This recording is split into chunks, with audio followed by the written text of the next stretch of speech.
Slovenščina in spoznavanje okolja.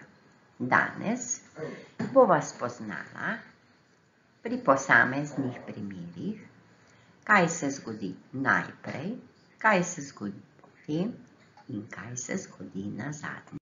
Pa poglejva prvi primer. Najprej dežuje, potem skozi oblake posije sonce. Nazadnje se prikaže na nebu mavrica. Prisluhni kratki zgodbi.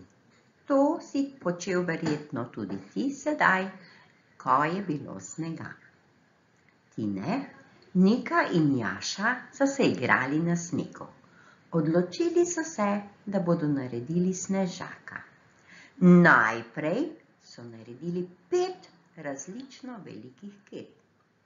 Potem so iz kep sestavili snežaka. Snežaku so naredili oči, usta in nos. Na glavo so mu poveznili lonec.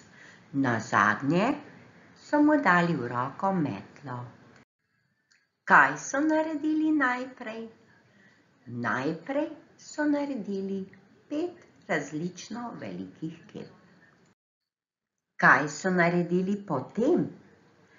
Potem so iz kep sestavili snežaka, snežaku so naredili oči, usta in nos, na glavo pa so mu poveznili lonec. Nazadnje so mu dali v roko metlo. Zadnjič smo pri spoznavanju okolja spoznali svetli in temni del dneva.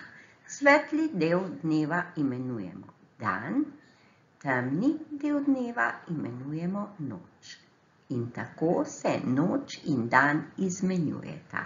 Dan, noč, kakor pri igri, ki se jo velikokrat igramo v šoli. Če je najprej dan, potem sledi noč in tako dalje.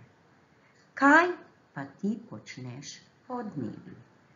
Pa poglejva, kako si deli dneva sledijo.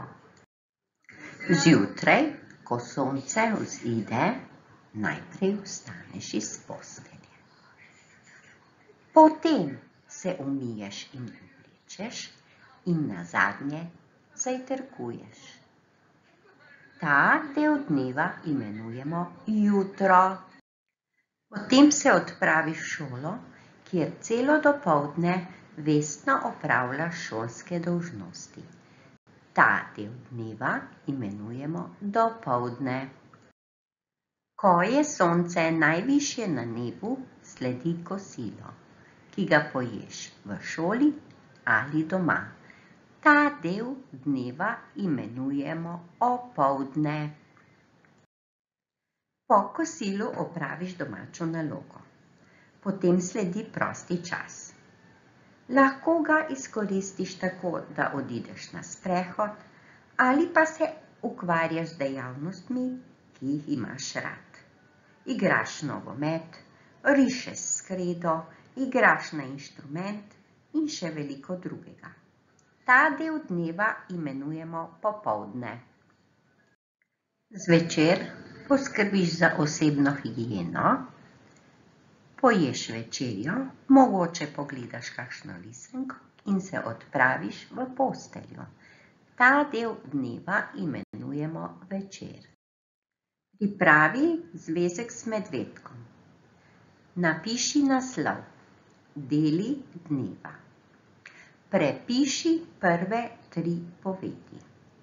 Nato preriši sliko in nad sličice sonca v pravilnem zaporedju napiši dele dneva.